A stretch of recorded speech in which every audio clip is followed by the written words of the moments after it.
মাসুদের মন্ত্রী পরিষদ বসে গেল। প্রত্যেক বছরে হাজার হাজার মেট্রিক টন ধান চড়ুই পাখি খেয়ে ফেলে দেয়। অতএব চড়ুই পাখি আমরা রাখবো না, সব চড়ুই পাখি আমরা মেরে ফেলে দিব। মাও সেতু সমস্ত চীনবাসীদেরকে উদ্বুদ্ধ করলেন। মাও সেতু চিন্তা করলেন একদিনে ঘন ঘটা করে সারা দেশের চড়ুই পাখি আমরা মেরে ফেলে দিব। মাও সেতু সারা চীনের চড়ুই পাখি মারার জন্য একটা দিন ধার্য করলো। কোটি কোটি চীনারা আনন্দ করে চড়ুই পাখি মেরে তারা ভাজি করে রান্না করে চড়ুই পাখি খেয়ে ফেলে দিল। কোটি কোটি চড়ুই পাখি একদিনে তারা হত্যা করলো। হত্যার আনন্দে উৎসব করলো তারা, কিন্তু এই উৎসব তাদের বেশি দিন কাটে নাই। এই উৎসব তাদের বেশি দিন গেল না। 15 বছরের চীনারা ধান লাগাইল, সারা ধানের ভিতরে পোকা লেগে গেল। ওই বছর ধান হলো না, পর্যাপ্ত কোনো ধান নাই, খাদ্যের ঘাটতি নেমে গেল। পরের বছর আবার ধান হলো না, আবার খাদ্যের ঘাটতি নেমে গেল। পরের বছর মোটেই ধান হলো না, শুধু পোকা আর পোকা আর পোকা, ধানের মধ্যে পোকা। একভাবে 5 বছর ধরে দুর্ভিক্ষ চলল চীনে। 1 কোটি মানুষ না খেয়ে খেয়ে মারা গেল। কি যন্ত্রণা আল্লাহ দিয়েছিল আপনি চিন্তা করবেন। 1 কোটি মানুষ ক্ষুধায় শুধু মরে গেল। এটা তৎকালীন জীবনের হিসাব, কত কোটি মারা গেছে তার হিসাব। সেই সময়ের হিসাব তো আর 100% পিওর হিসাব না। কত কোটি মানুষ শুধু ক্ষুধার কারণে মরে গেল, শুধু ক্ষুধার কারণে মারা গেল। আল্লাহর বিচার সত্য, আমার রব বিচার করেন, ফয়সালা করেন। আপনি যদি পশু পাখির সাথে জুলুম করেন, নবীজি বললেন কিয়ামতের ময়দানে ওই পশুটা আল্লাহর দরবারে আপনার বিরুদ্ধে মামলা করবে। ইয়া রব, আমি তার অধীনে ছিলাম, আমার মালিক আমাকে খাবার দেয় নাই, আমাকে মাঝে মধ্যে পিটাইতো, আল্লাহ আমি তার বিচার চাই। ইমাম সুয়ুতি আল হাবিলিল ফতওয়াল মুজাল্লাদুস সানি মাসাদিকুল হুনাফা বি ওয়ালিদাই মুস্তাফা এই রাসালার মধ্যে তিনি লিখতেছেন, সেই দিন আমার আল্লাহ এই পশু পাখিদের বিচার ফয়সালা করবেন। তাদের কথা শুনে শুনে আল্লাহ ফয়সালা টেনে দিবেন। একবার জোরে বলা যাবে কি আল্লাহু আকবার। ন্যায় বিচারক কে? একসাথে আরো জোরে বলেন আল্লাহর ফয়সালা আছে।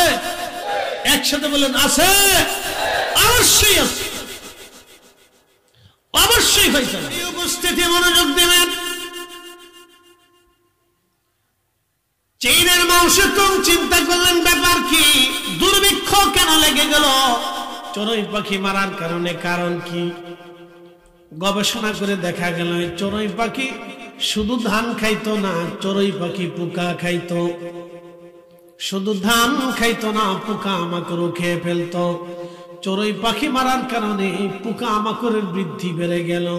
পোকা খাওয়ার জন্য কোনো পাখি অবশিষ্ট রইল না, যার কারণে চীনের কোটি কোটি মন ধান নষ্ট হয়ে গেল। একবার একটু চিন্তা করেন, তিনি রব্বুল আলামিন চড়ুই পাখি দিয়ে আল্লাহ ধান বাঁচায় রাখে মানব জাতিরে খাওয়ানোর জন্য। একবার জোরে বলা যাবে কি আল্লাহু আকবার।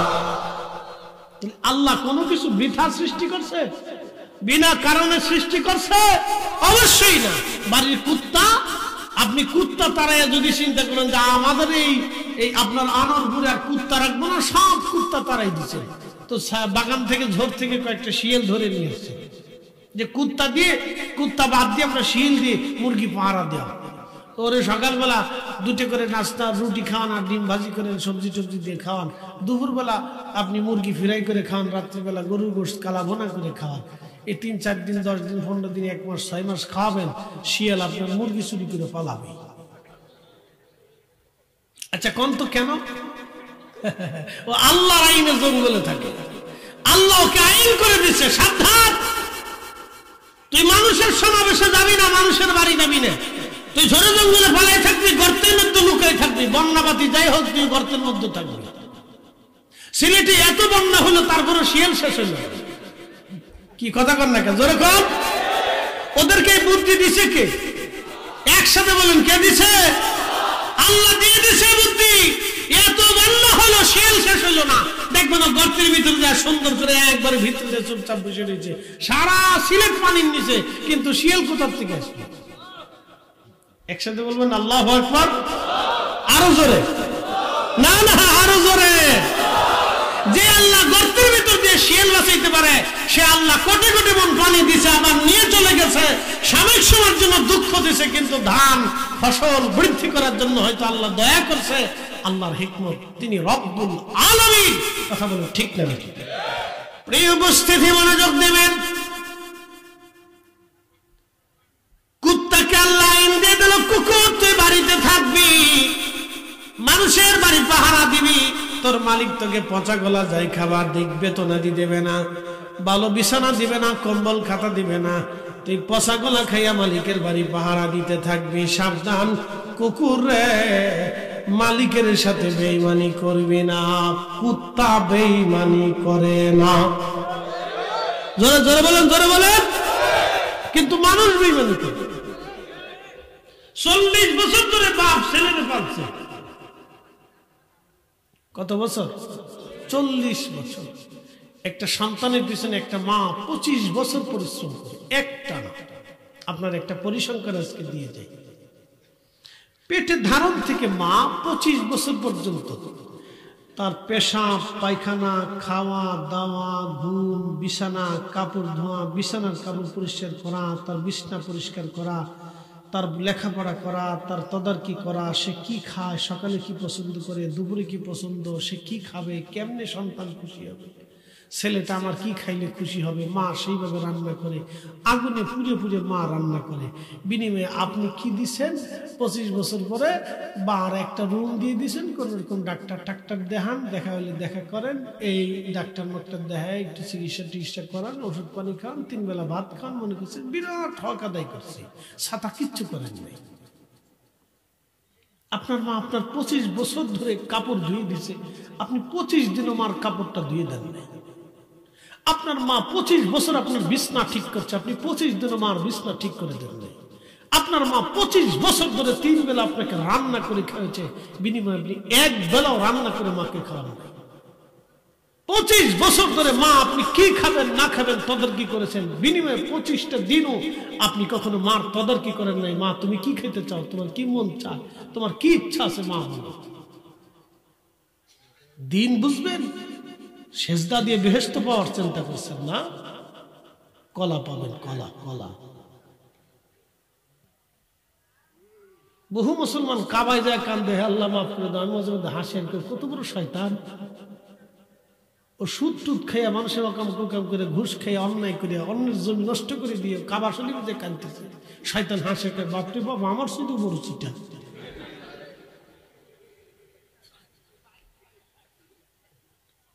আপনাকে বুঝাইতেছি বাপ, বুঝে যা যান। একজন মায়ের এইভাবে খেদমত করেছিল, তিনি ওয়াইসাল কারণী। একটা হাদিস জীবনে শুনে, নবীর দরজা থেকে একটা আয়াতও কোনদিন শুনে না। আল্লাহ আপনি বললেন, সাহাবীরা ইয়ামান থেকে তার সুঘ্রাণ আসতেছে। বলে হুজুর সে আপনাকে এত ভালোবাসে, দেখতে কেন আসলো না? বলে তার একটা মা আছে। হযরত ওয়াইসাল কারণী মাকে পিঠে করে নিয়ে সারা ইয়ামানের পাহাড়ে পাহাড়ে, মরুতে মরুতে ঘুরে ঘুরে বেড়াইতেন। অত্যন্ত পীড়িত ঝুপড়ি ঘরের মধ্যে ওয়াইসাল কারণী থাকতেন। মাকে নিয়ে নিজে রান্না করতেন, মাকে খাওয়াইতেন, মারে গোসল করাইতেন। মা অন্ধ ছিল, কাপড় চোপড় ধুয়ে দিতেন। একটা বাচ্চাকে মা যেমনে পালে, ওয়াইসাল কারণী তার নিজের মাকে অমনে পেলেছিল। একবার জোরে বলা যাবে কি মারহাবা? ওগো মা তুমি এ ধরনের শ্রেষ্ঠ নিয়ামত, তোমারই পদ তলে রয়েছে জান্নাত, তোমারই পদ তলে রয়েছে জান্নাত।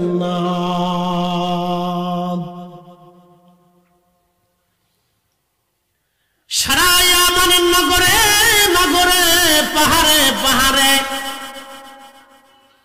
ওয়াইসাল কারনি ছাগল চুরি বানাইতো। একটা সেকেন্ডের জন্য ওয়াইস তার মাকে ছাড়ত না। কাপড় দিয়ে পিঠের মধ্যে মাকে বেঁধে নিয়ে সারা অঞ্চল ভরে মাকে নিয়ে ঘুরে বেড়াইতো। একটা মা যেমন সন্তান কাঁধে করে নিয়ে ঘুরে বেড়ায়, হযরত ওয়াইসাল কারনি সেইভাবে মাকে ঘুরে নিয়ে বেড়াইতো।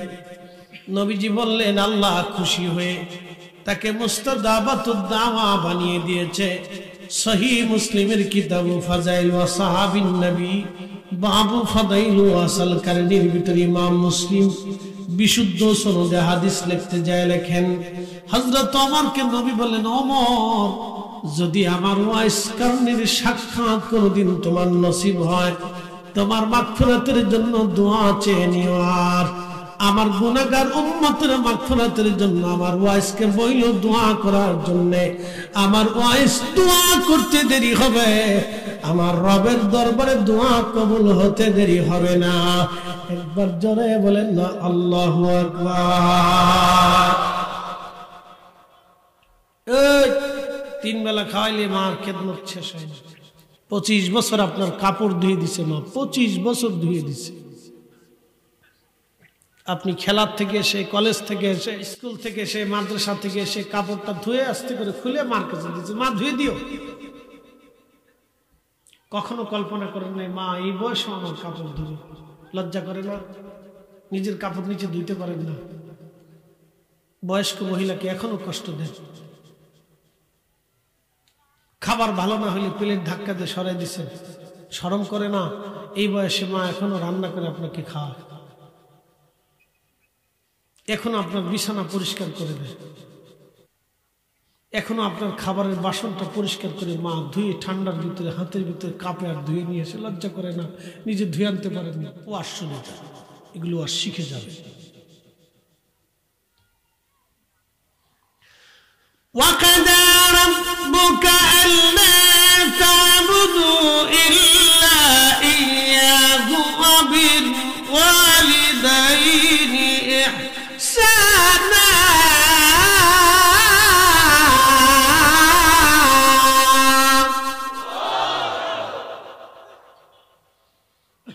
إِمَّا يَبْلُغَنَّ عِندَكَ الْكِبَرَ أحدهما أو كلاهما فلا تقل لهما أف। কোরআনের শব্দমালাগুলি বুঝতে হবে আপনাকে। ইম্মা ইয়াবলুগান্না ইনদাকাল কিবার, বাবা মা যখন বৃদ্ধ হয়ে গেছে, বুড়া হয়ে গেছে, চোখে কম দেখে, কানে কম শুনে, শরীর রুগ্জ হয়ে গেছে, চামড়া ঘুষিয়ে গেছে, দাড়ি সাদা হয়ে গেছে, আমার রব বলতেছে, রে বান্দা তুমি এমন কোন শব্দ উচ্চারণ করো না যে উহ শব্দটা করে বসে, উহ শব্দটা করে বসে। আপনি আল্লাহর কালাম দেখছেন, আল্লাহ কত সতর্ক করে দিচ্ছে, উহ শব্দটা করে বসে এমন কোন কাজ তুমি করো না।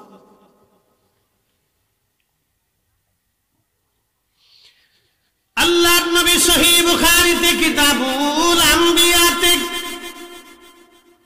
একটা ঘটনা নবী বলেন, পূর্ব জামানার একজন বুজুর্গ সারাদিন 24 ঘন্টা আল্লাহর ইবাদতে কাটাইতো।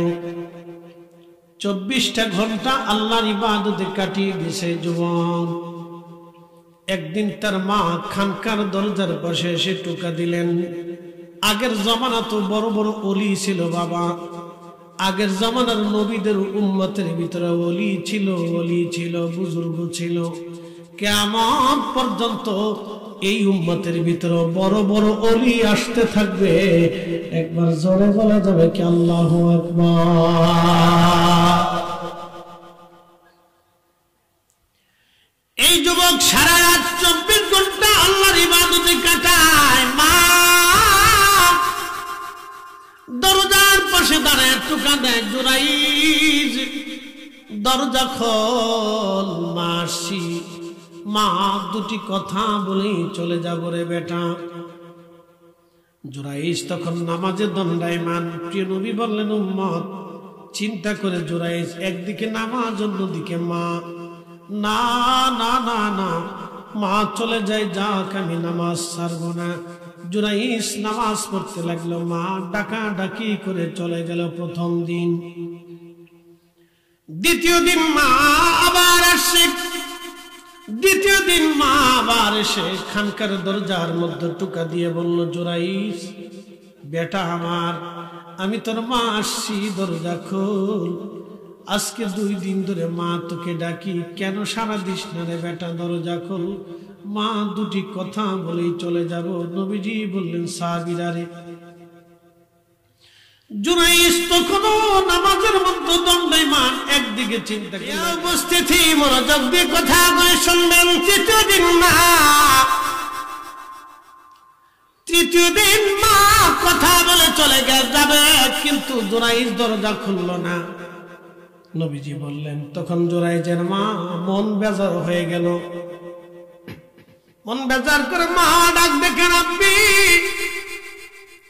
আমার ছেলে জুরাইশ বড় বুজুর্গ, আমি জানি আল্লাহ।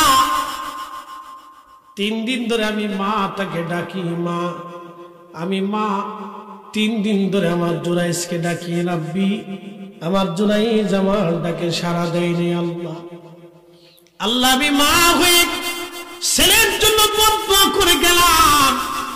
আল্লাহ আমার জুরাইশ তোমার দরজায় যত বড় ওলি হোক, আমার জুরাইশকে দুনিয়াতে কোন পতিতা নারীর অপবাদ না দেওয়াইয়া, অপমান না করাইয়া কবরে কিন্তু ডাক দিও না। আল্লাহ তার দুনিয়াতে অপমান করাবা, আমি মার ডাকে কেন সাড়া দিল না? শেষ। আল্লাহ রাসূল বলেন, মায়ের বদদুয়া আসমানের সাথে সাথে কবুল হয়েছে। এই মুসলমান বিশ্বনাথবাসী, সাথে সাথে কবুল হয়ে গেছে, একবারে সাথে সাথে, 1 সেকেন্ড তো দিবে। শুধু মার ডাকে সাড়া দেয়, মা রেগে বদদুয়া করে দিচ্ছে। শেষ। ঠিক তখনই জুরাইজের মা চলে গেল বদদুয়া করে। জুরাইশ তখন এই বিষয়টাকে তেমন গুরুত্ব না দিয়ে এইভাবে সে নির্বৃতে নির্জনে আল্লাহর ইবাদতে মশগুল হলো। সে জানতো না তার জীবনের আকাশে মেঘ জমে আছে। সে জানতো না জীবনের আকাশে মেঘ জমে আছে। ফিলিস্তিনিদের কান্না এটা কখনো বৃথা যাবে না। আমেরিকান আর ইসরায়েল জানে না ওদের আকাশে মেঘ জমে আছে। এমন একটা সময় মেঘ পড়ে যাবে যেই মেঘ থেকে ওরা একেবারে বন্যায় মহাপ্লাবনে ধ্বংস হয়ে ভেসে চলে যাবে। ফিলিস্তিনিদের চোখের পানি কখনো বৃথা যাবে না। মজলুমের দোয়া কবুল হয়, মায়ের দোয়া কবুল হয়, মুসাফিরের দোয়া কবুল হয়ে যায়। ঠিক না? জানেন আকাশে মেঘ জমে আছে, যে কোনো সময় ঘন ঘটা হয়ে ওদের উপরে বর্ষিত হবে, বন্যায় মহাপ্লাবন ওদেরকে ভাসিয়ে নিয়ে চলে যাবে। আল্লাহর কসম করে বলি, যদি রাসূলের কথা সত্য হয় যে মজলুমের দোয়া কবুল হয়, তো হাই টুটে টুটে বিশ্বনাথবাসী মনোযোগ দেবেন। জুরাইশ তখনও জানে না তার জীবনের আকাশে মেঘ জমতে শুরু করেছে।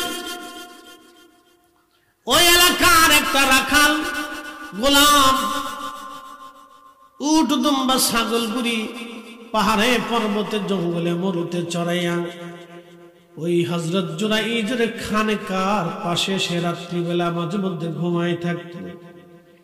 ওই রাখালের সাথে ওই এলাকার এক স্বাধীন মহিলার সাথে সম্পর্ক হয়ে গেল, অবৈধ সম্পর্ক। একটা পর্যায়ে তারা জেনা করে ফেলল। জেনার কারণে মহিলা অন্তঃসত্ত্বা হলো। কি সর্বনাশ! বিপদ কেমনে ঘুরে আসে। কোথা থেকে কেমনি কেমনি বিপদ ঘুরে আসে একটু বুঝে যাবে। এই মহিলা আর এক যুবক রাখাল জানা করলো, জানার একটা পর্যায়ে এই মহিলা অন্তঃসত্ত্বা হয়ে গেল। মহিলা অন্তঃসত্ত্বা হওয়ার পরে এলাকায় জানাজানি হলো। লোকেরা মহিলাকে ধরলো, এই মেয়ে তোমার বিয়ে হয় নাই কিন্তু অন্তঃসত্ত্বা হলা, কে তোমাকে অন্তঃসত্ত্বা করেছে বলো। মেয়েটা ভয় পেয়ে গেল, কি বলবে এখন, কি গোপনে ওই রাখালের কাছে সে বললো, রাখাল রে, আমি তো তোমার মাধ্যমে অন্তঃসত্ত্বা হয়ে গেছি, তোমার প্ররোচনায় পড়ে আমার জীবনের সর্বনাশ হলো। তুমি গোলাম আর আমি স্বাধীন মহিলা, মানুষ যদি জানে তোমাকেও মেরে ফেলবে, আমাকেও মেরে ফেলবে, কি বলবে এখন বলো। এই যুবক রাখাল ডাকতে বলল, হে মহিলা মেরে শুনে রাখো, তুমি যদি আমার কথা বলো আমি মরে যাব, তোমাকেও লোকেরা মেরে ফেলবে, তুমি আমাকেও বাঁচাও তোমাকেও বাঁচাও। বলে কি করে বাঁচানো যাবে বলো। বলে আমি যার খানকার পাশে রাত্রিবেলা ঘুমাই সে অনেক বড় বুজুর্গ, এই এলাকার মানুষ তাকে অনেক সম্মান করে। লোকেরা যদি বলে তুমি কার দ্বারা অন্তঃসত্ত্বা হইছ, তুমি নাসর বান্দা, সাবধান, শুধু জুরাইজের নাম বলবা, তোমাকে যতই ধমক দিক, রাগারাগি করুক, মারুক আর পিটাক, তুমি জুরাইজ ছাড়া অন্য কারো নাম কিন্তু বলবা না। আকাশে মেঘ জমে গেল, মেঘ নামারও সময় ঘনিয়ে গেল। মায়ের বদদুয়া, বেশি বড় অপরাধ করেনি, শুধু মা ডাকে সারা দিছে, আর আমরা মাকে ধমক দিই, মারি, গালি দিই, মারতে যাই, গালি দিই, ধমক দিই। আহা মানুষ, এই আপনাদেরকে একটা কথা বলি, সারা জীবন মনে রাখবেন, ডিসকভারি চ্যানেল আমি মাঝে মধ্যে দেখি। বলে কেন দেখেন? ওখান থেকে শিখার কিছু আছে। বনের জঙ্গলের সমস্ত বাঘ, হরিণ, মহিষকে দাবত দিছে ধরার জন্য, তো সব মহিষ জীবনের তরে পানি চলে গেল। বাচ্চা মহিষটা আগাইতে পারে না, মা বাঘের সাথে মারামারি করে, অনেকগুলি বাঘের সাথে মা একা লড়াই করে বাচ্চাকে বাঁচানোর জন্য। বলেন তো কলিজার ভিতরে দয়াটা কে দিয়ে দিছে? দাদা হয় না, জোরে বলেন কে দিছে? কে দিছে? আপনাকে পেটে ধারণ থেকে 25 বছর ধরে মার কলিজা তো দয়া দিছে আল্লাহ। আল্লাহ দয়া দিয়ে দিছে, আল্লাহ দয়া দিয়ে দিছে। মা ইচ্ছা করলে গলা চিপে মেরে ফেলে দিতে পারত, এত যন্ত্রণা মাকে দিয়েছে। আল্লাহ দয়া ঢেলে দিয়েছে মার কলিজার ভিতরে।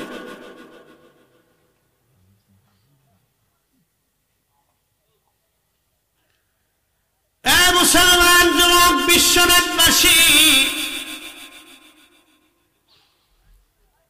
জুরাইজের আকাশে মেঘ পড়ার সময় এসে গেল, লোকেরা ধরে নিচ্ছে মেয়েটাকে।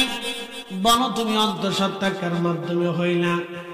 মেয়েটা বলেই ফেললো, আপনারা যারা ওলি মনে করেন, বুজুর্গ মনে করেন, ওই জুরাইজ তার খানকার ভিতরে আমার সাথে জেনা করেছে। যুবকরা লাঠি ছুটেন জুরাইজের খানকে এসে আগুন ধরিয়ে দিল, খানকা থেকে বের করে তাকে মারতে লাগলো। জুরাইজ ডাক দেখ হয়, যুবকরা কেন মারো? বলো তুমি বড় বক, ধার্মিক, ভণ্ড, মিথ্যা, প্রতারক, তুমি অমুক মহিলার সাথে জেনা করেছো, সে অন্তঃসত্ত্বা হয়েছে। জুরাইজ বলে, আল্লাহর কসম করে বলি জীবনে কোনোদিন আমি তাকে দেখিও নাই, জেনা করা তো বড় দূরের কথা। কথা তো সত্য।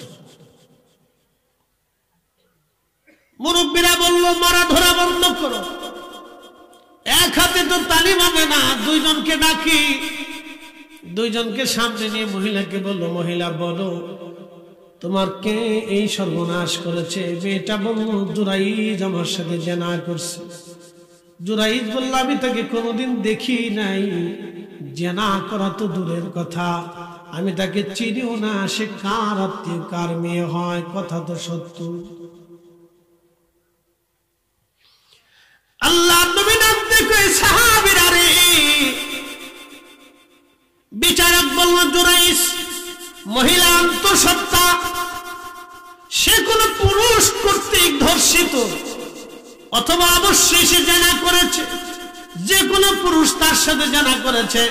কোন নারী তো এমনি এমনি অন্তঃসত্ত্বা হয় না। জুরাইস রে, মহিলার পেটের বাচ্চা, মহিলার সাক্ষী, সে অবশ্যই তাকে কোনো পুরুষ ধর্ষণ করেছে, এই জন্য সে অন্তঃসত্ত্বা।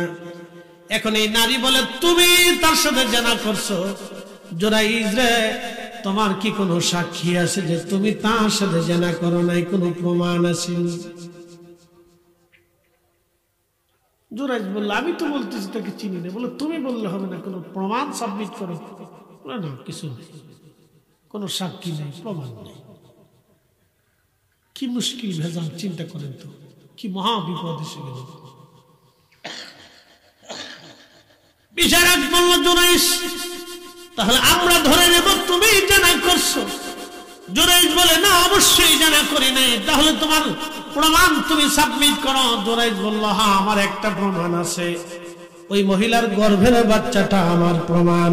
লোকেরা বলল জুরাইস সত্য, মহিলার গর্ভের সন্তান তো মহিলার প্রমাণ, তোমার প্রমাণ কেমনে হয়?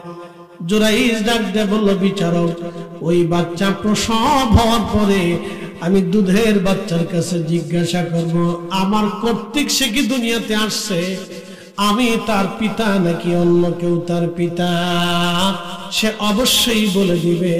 লোকেরা বলল জুরাইস বাচ্চা কি কথা বলবে? বললে হ্যাঁ, আমি বললে দুধের বাচ্চা কথা বলতে বাধ্য। একবার জোরে বলা যাবে কি আল্লাহু আকবার? ওই জমানার উনি আল্লাহ রাসূল বললেন তিনটা বাচ্চা মার কোলে কথা বলেছে।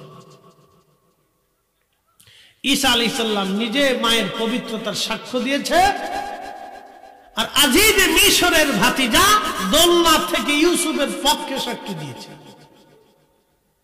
একসাথে বলবেন আল্লাহু আকবার। জুলাইখা ফুসলাইয়া ইউসুফ আলাইহিস সালামকে ঘরের ভিতরে নিয়ে গেছে। 7টা দরজা ছিল, দরজা মেরে দিছে। ভিতরে নিয়ে জুলাইখা প্রস্তাব দিল, ইউসুফ তুমি আমার মনের বাসনা পূর্ণ করো। হযরত ইউসুফ বললেন, মালিক বলেন কি, আপনি আমার মনিবের স্ত্রী, এটা অসম্ভব। আমার মনিব আমাকে সন্তানের মতো আদর করে, আর এটা পাপ, নিকৃষ্ট কাজ, অপবিত্র কাজ, অবশ্যই আমি জানা করব। জুলাইখা বলল যদি না করিস তাহলে তোর কঠিন শাস্তি হবে, জেলে পড়ে যাবে। হযরত ইউসুফ আলাইহিস সালাম পায়জামার গিরা মারতে মারতে মারতে মারতে 11টা গিরা মেরে ফেললেন। একসাথে বলবেন আল্লাহু আকবার। 11টা গিরা মারছে। তখন ইউসুফ আলাইহিস সালাম দেখে জুলাইখা একটা মূর্তির উপরে চাদর দিয়ে ঢাকতেছে। ইউসুফ জিজ্ঞেস করলেন, জুলাইখা চাদর দিয়ে মূর্তি ঢাকেন কেন? বলতেছে এটা আমার ভগবান, চাদর দিয়ে ঢেকে দিচ্ছি যাতে ভগবান না দেখে, তোমার সাথে অকাম করবো। বলে দিলেন কুল হু আল্লাহু আহাদ, বলো আল্লাহ এক। আমাদের জীবনের সব কিছুর জন্য মালিক কে? না, হাত উঁচা করে বলেন কে? আরো জোরে বলেন কে? সেজদা কার? জিকির কার? ইবাদত কার? এই জীবন কার? মৃত্যু কার? সব আল্লাহর। কথা ঠিক কিনা? কখনো তোমাকে যদি ভুলি, হেদায়েতের আলো জেলে নিয় কাছে তুলি, ঠাই দিয়ে প্রিয়তম অগমহিয়ান, তুমি রহমান, তুমি মেহেরবান, অন্ধ গাহে না শুধু তোমারি গুণগান, বুঝেও বুঝে না তবু শান, তুমি রহমান, তুমি মেহেরবান। গরুর পূজার কবে থেকে শুরু হলো জানেননি? গো পূজা, গরু পূজা করে। বলে গরু কি? এটা আমার মা। তো গরু যদি গাভী যদি মা হয় তো সারে কি হইল? আব্বা হইব? সারের বাচ্চা তাহলে ভাই হইব? কি কথা কর না কেন? আমি কি তামাশা করতেছি? না, আমি তো যুক্তি দিচ্ছি। তার ধর্ম তার কাছে, আমাদের ব্যাখ্যা আছে না, হতে পারে। খুব মনোযোগ দিলেন। গরু পূজা কবে থেকে হলো? বনি ইসরাইলে মুসা আলাইহিস সালামের জমানাতে মুসা নবীর আল্লাহ 40 দিনের জন্য তুর পাহাড়ে পাঠাইলেন। ডাকলেন, মুসা 40 দিনের নিয়ত করে তুমি তুর পাহাড়ে আসো। আবার মুসা নবী 40 দিনের জন্য তুর পাহাড়ে রওনা হলেন। হারুন আলাইহিস সালামকে তিনি দায়িত্ব দিয়ে গেলেন, আমার বনি ইসরাইল দেখে দুঃখে রাখবা। বনি ইসরাইলের একজন জাদুকর ছিল, তার নাম ছিল সামিরি। সামিরি হযরতে জিবরাইল আলাইহিস সালাম যেই ঘোড়ার পিঠে করে আসমান থেকে জমিনে নেমেছিলেন, ওই যে ফেরাউনকে সুবানোর সময়, ওই সময় সামিরি লক্ষ্য করলো জিবরাইল আকাশ থেকে নামে ঘোড়ায় যেখানে পাড়া দিয়েছিল, হেঁটেছিল, সামিরের ঘোড়ার পায়ের নিচ থেকে মাটিগুলি নিয়ে রেখে দিয়ে বলেছিল, এই মাটি একদিন কথা বলবে। সামিরি ওই মাটিগুলি নিজের কাছে রেখে দিয়ে মুসা আলাইহিস সালাম যখন তুর পাহাড়ে চলে গেলেন কালাম করার জন্য, সামিরি স্বর্ণ দিয়ে সুন্দর করে একটা গো বাছুর বানাইয়া, গো বৎস বানাইয়া, গরুর বাছুর বানাইয়া, ওই গরুর বাছুরের ভিতরে ওই জিবরাইল আলাইহিস সালামের পায়ের মাটিগুলি ওই গো বাছুরের মধ্যে দেওয়ার পরে সেটা হাম্বা হাম্বা হাম্বা হাম্বা বলে ডাকতে লাগলো। সামিরি বনি ইসরাইল ডাক দেখে, বনি ইসরাইল দেখছো মুসার আল্লাহ এখন এই বাছুরের মধ্যে চলে আইছে, তোমরা তাড়াতাড়ি বাছুরের সেজদা দাও।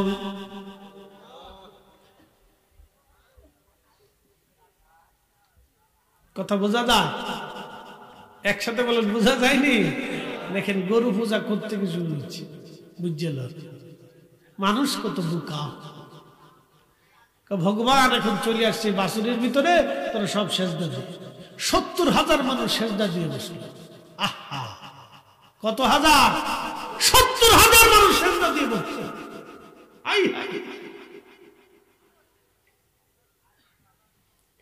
70,000 মানুষ গো বছরের সামনে সেজদা দিয়ে বলল, কি সর্বনাশ হয়ে গেল! 70,000 মানুষ আল্লাহর সাথে শিরিক করে বসলো।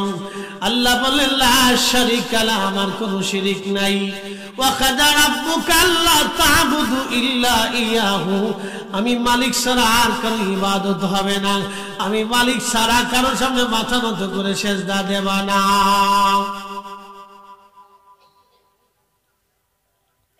খোদা মনে করে গো বাছুরের পূজা শুরু করলো সামিরি। খুব মনোযোগ দিবেন। হযরত মুসা কালিমুল্লাহ আসলেন। আসার পরে মুসা কালিমুল্লাহ দেখে আয় হায় উম্মত করছেটা কি? মুসা আলাইহিস সালাম সবারে ধমকে টমকায় বুঝাইলেন, তোমরা যদি তওবা না করো আল্লাহর আসমান থেকে গজব আসবে, পাথর নিক্ষেপ হবে ভূমি ধস হবে, তাড়াতাড়ি তওবা করো। সবাই ফিরে আসলো, হুজুর আমরা তওবা করব। মুসা আলাইহিস সালাম আল্লাহকে বলেন, আল্লাহ তওবা করতে চাই, মাফ করে দাও। আল্লাহ বলেন, মাফ করতে রাজি, কিন্তু শুনে রাখো মাফও হবে, শাস্তিও হবে। একজন আরেকজনের পেটের মধ্যে ছুরি ঢুকাবে আর তওবা করবে, একজন আরেকজনকে হত্যা করবে এবং তওবা করবে। মুসা আলাইহিস সালামের উম্মত বনি ইসরাইলকে আমার আল্লাহ রাব্বুল আলামিন ওই 70,000 মানুষ যারা ওই গো বৎসকে সেজদা দিয়েছিল, ওই গো বাছুরকে যারা সেজদা দিয়েছিল, ওই গো বাছুরের মূর্তিতে যারা সেজদা দিয়েছিল, হযরত মুসা আলাইহিস সালামের বনি ইসরাইলের লোকেরা ওই গো বাছুরের সেজদা দেওয়ার কারণে ছুরি নিয়ে একজন আরেকজনের পেটের মধ্যে ঢুকাইছিল আর একজন আরেকজনকে হত্যা করেছিল, তওবা করেছিল। আল্লাহ 70,000 মাফ করে দিয়ে জান্নাতি বানাই দিল।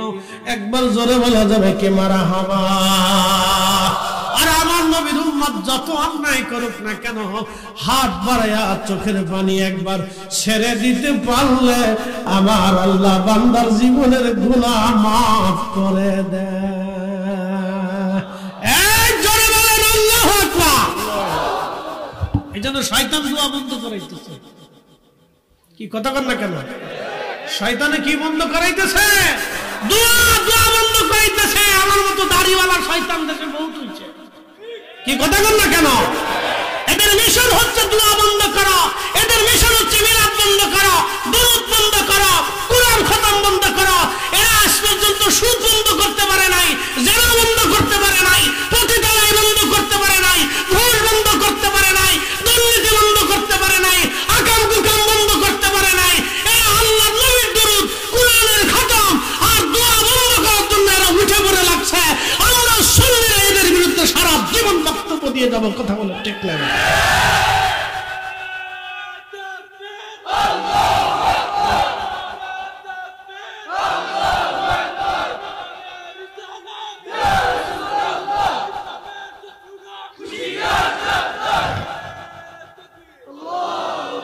যেটা বন্ধ করা সেটা বন্ধ করে না, যেটা বন্ধ করার প্রয়োজন না সেটা বন্ধ করতেছে। মনে হচ্ছে আল্লাহর উপরে ওহী নাযিল করছে, এটা বন্ধই করতে। আর আরেক দল আছে, ও আয়েশা কবে যে বুকের উপরে হাত বাঁধা, এটা সহিহ হাদিস, এটা সুন্নাত, নাভির নিচে হাত পাতা বেদা। কি কথা কন না কেন? ও ইসরায়েলের দালাল, ওর বড় শয়তানের দালাল। কি কথা কন না কেন? এমনি দেশের মুসলমান বাঁচে না। আজকে ভিডিওতে দেখলাম ভারতের এক মসজিদ ভেঙে ফেলে দিয়েছে। ও শয়তান কোথাকার মুসলমানদের ভিতরে ডিভাইডেড নীতি এনে মুসলমানদের ভিতরে ভাগ করতেছে, মুসলমানের মসজিদে আবার গন্ডগোল বাঁধাইতেছে, মুসলমানের ঘরে ঘরে গন্ডগোল দিছে। বাপ পুত্রের ঝগড়া হয়, স্বামী স্ত্রীর ঝগড়া হয়, ছেলে বাবার ঝগড়া হয়, ভাই ভাইয়ের মধ্যে ঝগড়া হয়, আত্মীয়ের ভিতর ঝগড়া হয়। কি কথা কন না কেন? শয়তানগুলি এসে দেশের ভিতরে আবার বিশৃঙ্খলা ফাসাদ সৃষ্টি করতেছে।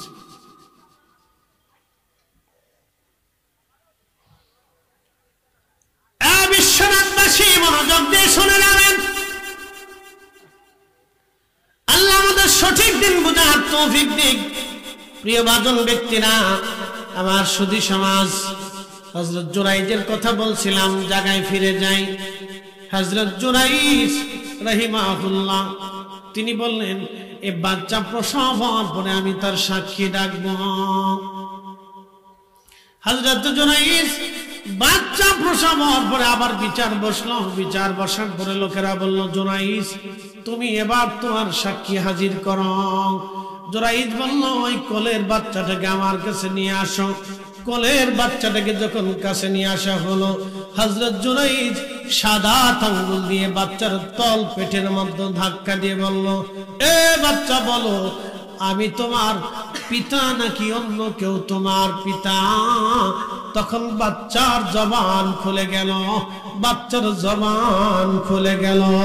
ডাক দে বলে, সমাজের লোকজন, এই জুরাইজ তিনি বড় বুজুর্গ, তিনার মাধ্যমে আমি পৃথিবীতে আসি নাই। ওনার খানকার পাশে যে রাখাল ঘুমাইতো, ওই রাখালের সাথে আমার মা জেনা করেছিল, সেই জেনার ফসল আমি। জুরাইজ বড় নির্দোষ, তিনি আল্লাহওয়ালা। একবার জোরে বলা যাবে কি মারহাবা?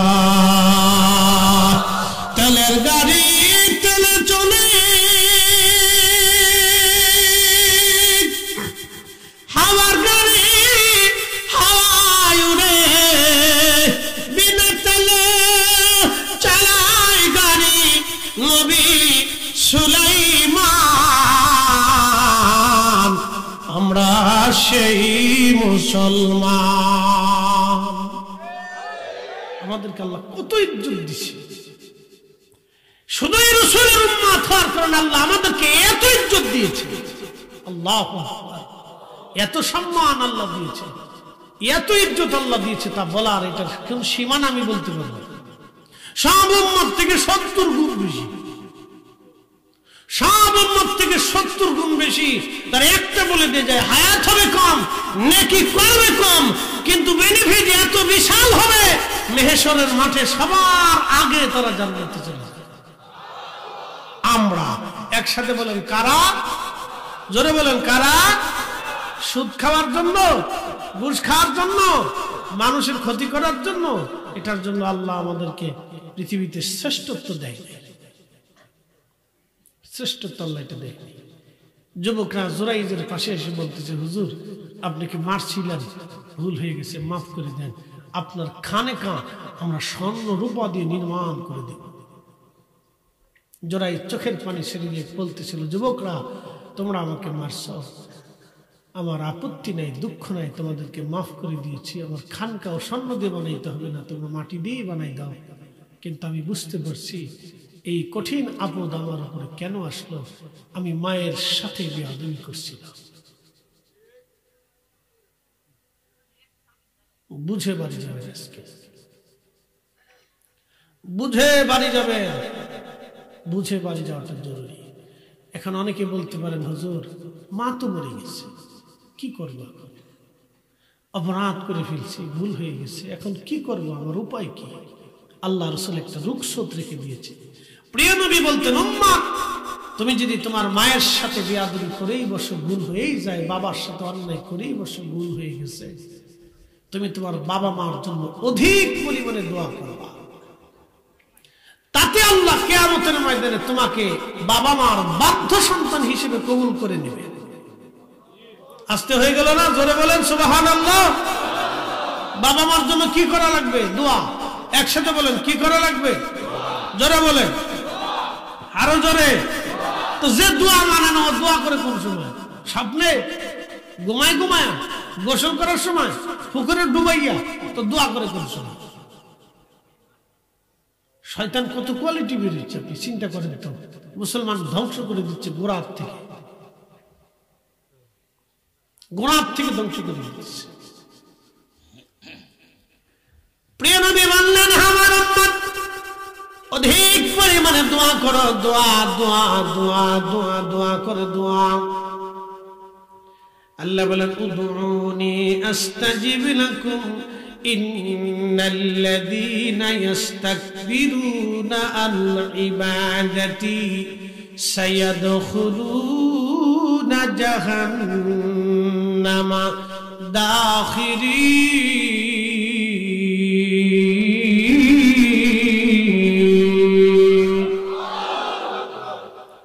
আমার কাছে চাও, আমি তোমাদেরকে দেব, যদি না চাও, আমার রব বলেন, ইন্নাল্লাযীনা ইস্তাকবিরুনা আন ইবাদাতি, আমার ইবাদত থেকে যারা নিজেকে গুটিয়ে নেবে, এটা যদিও ফরজ না, কিন্তু একেবারে ছোট করে দেখা যাবে না। আমরা অনেক সময় পেশাব পায়খানা করার পরে ঢিলা কুলুপ করি না, যদিও ঢিলা কুলুপ করা ফরজ না, কিন্তু একেবারে ছোট করে দেখা যাবে না। যদিও দোয়া করা ফরজ না, কিন্তু ছোট করে দেখা যাবে না। এই হাত তোলার মাধ্যমে ভিখারি বেশে যখন মনিবের দরবারে হাত বাড়াবেন, আল্লাহর নবী বললেন, আমার বান্দারা, আল্লাহর বান্দারা যখন হাত বাড়ায়, আমার রব, আমার মালিক সঙ্গে সঙ্গে হাত কবুল করে নেয়। মায়ের কাছে যদি বারবার চান, মা হয়তো বেজার হতে পারে, বাবার কাছে বারবার চাইলে বাবা হয়তো বেজার হতে পারে। রাসূল বললেন, মান লাম ইয়াসালিল্লাহ ফারগাব ইলাইহি, যে আল্লাহর কাছে চায় না, আমার আল্লাহ তার উপরে বেজার থাকে, বেজার বেজার। আমার মালিকের কাছে যত চাবেন, আমার মালিক তত দেবে। যত বেশি চাবেন তত বেশি পাবেন, যত বেশি চাবেন তত বেশি পাবেন, যত বেশি চাবেন তত বেশি পাবেন, যত বেশি চাবেন তত বেশি পাবেন। একসাথে বলবেন আল্লাহু আকবার। সিলেটের একটা দিক আমার কাছে খুব ভালো লাগে, আল্লামা ফুলতুলি সাহেব কেবলা রাহিমাহুল্লাহ আপনাদের জন্য এমন এক নিয়ামত শিক্ষা দিয়ে গেছে। খাবারের পরে দোয়া, বাড়িতে বসলে দোয়া চান, সাহাব একটু দোয়া করে দিয়ে যান, ঘরের মধ্যে বসলে আপনারা দোয়া চান, এই মুক্তাসার একটু দোয়া। আমরা আল্লাহর দরবারে হাত বাড়ি, আমরা তো শয়তানের কাছে চাই না। কি কথা কর না কেন? চাই কার কাছে? মনিব, মালিক, মালিক, কুলিল্লাহুম্মা মালিকাল মুলক, তামাম মুলকের মালিকের কাছে আমরা চাই, বিনয়ে বিনয়ে চাই, ইয়া রাব্বি ভুল হয়ে গেছে, ইয়া রাব্বি আমরা অপরাধী হয়ে গেছি, ইয়া রাব্বি অসুস্থতা এসে গেছে, আমরা ওনার কাছে চাই। সাহেব কিবলা রাহিমাহুল্লাহ তিনি আপনাদেরকে এমন ভাবে শিক্ষা দিচ্ছেন, বাংলাদেশের কোথাও গেলে এটা পাইবে, কোথাও নেই, বাংলাদেশে কোথাও নাই। এত সুন্দর ব্যবস্থা কোথাও নেই। ঘরে বসলে স্বামী একটু দোয়া করুন, হাত তুলে মুক্তেশ্বর কয়েকবার দুরূদ শরীফ পরে হাত তুলে, এই যে দোয়াটা, এটা কবুল। খাবারের শেষে দোয়া কত চমৎকার জিনিস,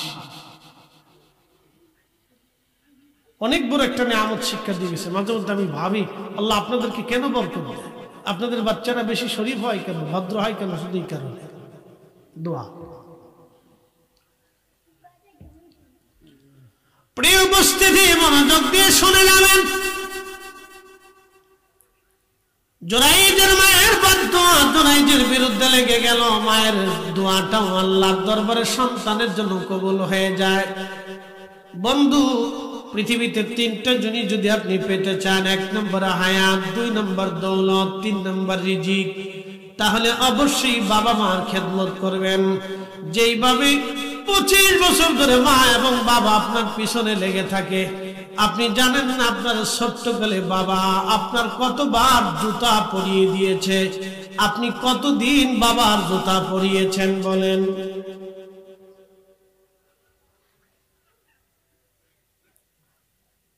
পরিসংখ্যান হিসাব করবেন, আপনার মা 25 বছর আপনার 3 বেলা করে রান্না করছে, আপনি কত বেলা রান্না করছেন? আপনার স্ত্রী 2 বেলা রান্না করতে যা হাঁপায় যায়, রাগ করে বসে তোমার মাকে অন্য কোথাও পাঠায় দাও, জুতা দিয়ে বাইরে ওই বউ তালাক দিয়ে দেবে। কথা কেন কেন জানে বলে হাত উঁচা করে বলেন, ঠিক কিনা? একবারে কথা ক্লিয়ার, কোনো ভেজাল কথা, কোনো ভেজাল নেই কথা।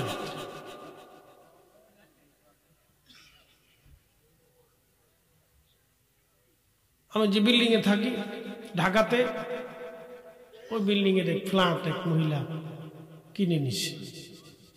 ছেলেটা বিরাট বড় ব্যবসায়ী, মার জায়গা ছেলের বিল্ডিং এ হয় না। মেয়েটা লন্ডনে থাকে, মার জন্য একটা ফ্ল্যাট কিনে দিয়ে কামের বিড়ি দিয়ে মেয়েটা লন্ডন চলে গেছে। বৃদ্ধা নারী একা একা থাকে। আহা, একটা মা এবং তার বাবার জন্য জীবনের সবচেয়ে বৃদ্ধ মা বাবার জন্য কষ্ট হচ্ছে কি জানেন? সন্তান নাতিপুতি থেকে আলাদা হয়ে যাওয়া, এর চেয়ে বড় কষ্ট পৃথিবীতে কিছু নাই। ওনাকে আপনি আলাদা করে দেননি, বরং আপনি একটা শাস্তি দিচ্ছেন, কঠিন শাস্তি, যে শাস্তির কোনো বাপ মা নাই, ওর চেয়ে মেরে ফেলে দেওয়া। বৃদ্ধকালে একটা মা একটা বাবা তার নাতিপুতির সাথে থাকতে চায়। একদিন বৃদ্ধাশ্রমে এক মুরব্বীর কথা শুনে চোখের পানি ফেলে দিল। মুরব্বী বলতেছিল, আমার 4টা সন্তান, আমার ছোট্ট করে 4টা সন্তানের জায়গা হলো, আমার ছোট্ট পাতিলে 4টা সন্তানের খাবার হলো, আর 4টা সন্তানের ঘরে আমি একটা বাবা মার জায়গা হয় না আজকে। আহা, কত বড় আফসোসের কথা। এগুলি সমাজে দিন দিন দিন দিন মহামারীর মতো বাড়তেছে।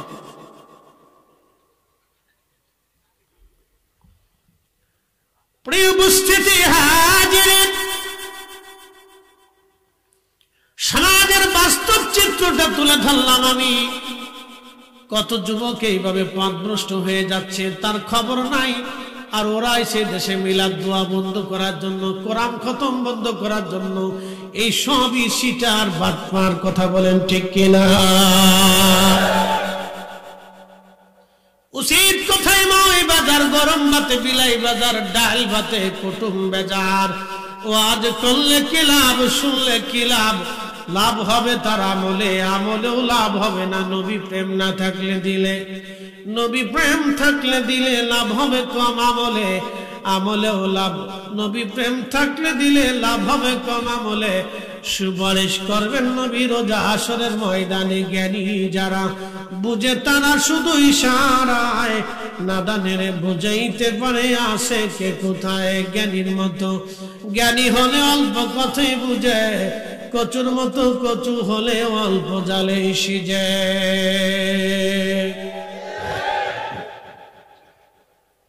শুধু এখানে ফতোয়া দিছে, ফতোয়া এখানে শেষ না। ইবনে তাইমিয়া লক্ষ লক্ষ হাদিসের হাফেজ ছিল। আহা, তার লেখনী বড় চমৎকার, এলেম হেলেম সমান তালে ছিল লোকটা। কিন্তু সে লিখতে লিখতে সে একটা পর্যায়ে লিখেই ফেলল রসুল করিম সাল্লাল্লাহু আলাইহি ওয়াসাল্লামের পবিত্র রওজা শরীফ, রওজা লেখে নাই, কবর লিখছে। রসুল করিমের কবর জিয়ারত করা, নিয়ত করা মুসলমানদের জন্য হারাম এবং শিরক। এই মতাদর্শ আমাদের দেশে এখন প্রতিষ্ঠিত করার জন্য তারা উঠে পড়ে লাগছে। এই কথা কর না কেন? আর এই মতাদর্শের বিরুদ্ধে আল্লামা সাহেব কেবলা ফুলতলি রাহিমাহুল্লাহ জীবনের শেষ দিন পর্যন্ত জিহাদ করে গেছে। কথা বলেন ঠিক না? বৃদ্ধ বয়সেও তিনি অসুস্থতা নিয়েও সিলেটের রন্দে আপনাদের দাওয়াতে আসছে। না আসলে কি পারতেন না? পারতেন। ওনার এমন মুরিদিন মুহিব্বিন ছিল, বসে বসে ঘরের ভিতর বসে বসে হরিণ জবাই করে খেতে পারতেন। কিন্তু বৃদ্ধ কালেও আপনাদের রন্দে ঘুরে বেরিয়ে আপনাদেরকে নসিহত করছেন। কথা কর না কেন? নসিহত করেছে। এই মতবাদের বিরুদ্ধে সারা জিন্দেগি কষ্ট করেছেন। আমি মাঝে মাঝে আফসোস করি, ঢাকায় বসে বসে চিন্তা করি, আহা সাহেব কেবলা ফুলতলির মতো যদি 6টা বিভাগে 6 জন থাকতো, তাহলে বাংলাদেশের নারাই রিসালাতের স্লোগান আকাশে বাতাসে উঠতে থাকতো।